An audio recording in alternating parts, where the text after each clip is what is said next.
Ça, peut-être souvent les chrétiens ne savent pas, mais nous sommes confrontés à des puissances, à des pouvoirs surnaturels, démoniaques, qui sèment le doute, qui confondent les chrétiens et les hommes de Dieu. Le doute, l'incrédulité, ce sont des attaques spirituelles. Et ce matin, le Seigneur nous invite à tourner nos yeux vers lui, à regarder à lui, à regarder à l'espérance et à nous réjouir. Est-ce que ce verset de ce psaume nous invite à quelque chose d'impossible? Alléluia. Amen. Est-ce que ce verset nous invite à quelque chose d'impossible? Non. Non. Alors ce matin, nous allons nous tenir debout et nous allons pousser les cris de joie vers le Seigneur. Nous allons dire au Seigneur que nous voulons le servir avec joie. Nous voulons le servir avec joie. Nous sommes rentrés dans cette maison pour le servir avec joie. Nous sommes venus dans sa présence pour le servir avec joie, pour le nourrir avec joie. Que le Saint-Esprit répande la joie dans nos cœurs. Parce que lorsque nous tournons vers le Seigneur, nous n'avons pas à bouger. Nous savons qu'il est fidèle et qu'il agit toujours. Et qu'il a des plans de bonheur et des projets de paix pour nos vies. Que Dieu bénisse ce culte.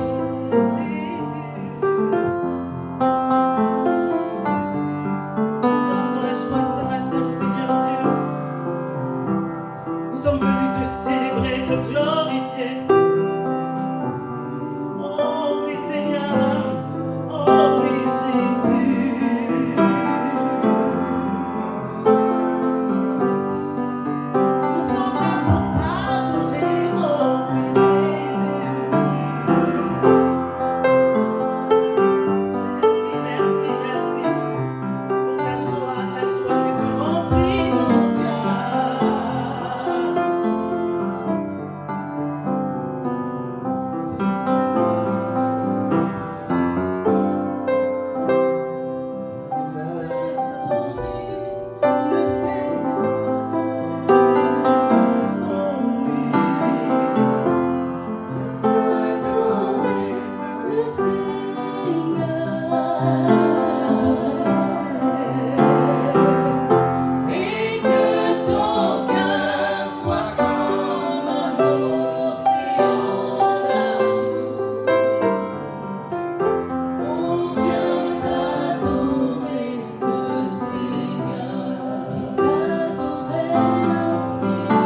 que ton cœur ce matin soit rempli de la joie de Jésus-Christ, afin de le louer, de le célébrer, de l'acclamer, car il en est digne, Seigneur.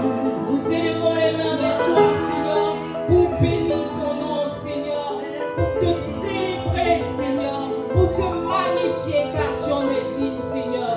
Béni sois-tu, Seigneur Jésus. Honneur et gloire à toi, Seigneur. Hey, c'est un chant de victoire, car avec Dieu, nous savons que nous ferons des exploits. Alléluia.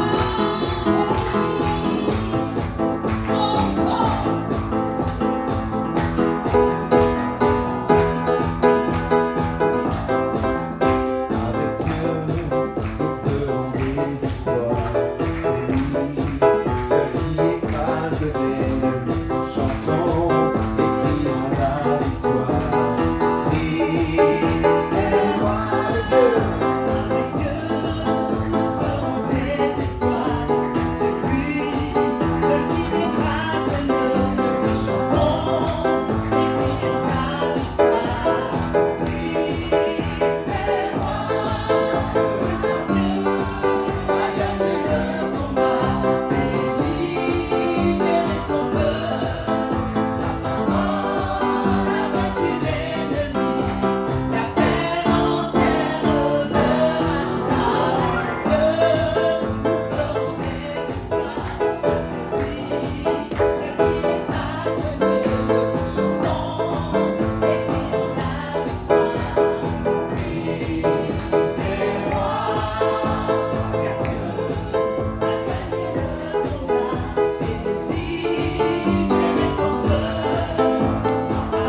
Ce jour dit que nous sommes tous rassemblés dans ce lieu pour l'adorer, pour le célébrer, pour le louer. Bien-aimé, avant de continuer, j'aimerais te demander, toi qui es présent, qui es venu adorer ton Père, que tu lui adresses une reconnaissance. Tous ensemble, unis d'un même cœur, à haute et intelligible voix, que ce son résonne afin que le trône de Dieu qui est déjà présent, le trône de Dieu s'ébranle, le royaume de Dieu se manifeste et que ces forteresses, au travers de notre unicité, au travers de notre union, les cieux puissent s'ouvrir. Bien-aimés, j'aimerais que tout le monde fasse cet exercice. Tous unis de même cœur, de même son, élevons nos voix. Tous élevons nos voix, bien-aimés. Oui, Seigneur, nous te disons merci. Merci pour ton amour et ta fidélité. Nous sommes en vie ce matin et nous voulons faire monter vers toi notre louange. Reçois la louange de ton peuple rassemblé ce matin pour t'adorer. Reçois la louange de ton peuple rassemblé ce matin pour te célébrer. Gloire et louange à toi. Alléluia à toi, Seigneur des Seigneurs, le Dieu Tout-Puissant, le Dieu trois fois saint, qui est présent au milieu de nous. Bien-aimé, tu viens ici le matin, avec tout ce que tu transportes, tout ce que tu vis. Tu ne viens pas pour retourner comme tu es venu. Tu viens pour que ton adoration puisse changer les situations et les circonstances de ta vie. Alors ce matin, sois celui-là même qui va ébranler au travers de ta louange, au travers de ton adoration, au travers de ta prière, bien-aimé. Détruis ces forteresses qui t'empêchent d'adorer le Seigneur. Jésus est là pour toi ce matin. Il veut changer ta pensée. Il veut changer ce qui t'empêche d'avancer. Il y a des forteresses qui sont là, bien-aimés. Et ces forteresses doivent tomber ce matin au travers de ta louange, bien-aimé. Ne nous regarde pas. Tu es un instrument utile dans la main du Seigneur. Et il se servira de ta bouche pour annoncer ses merveilles sur la terre des vivants. Alléluia.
Notre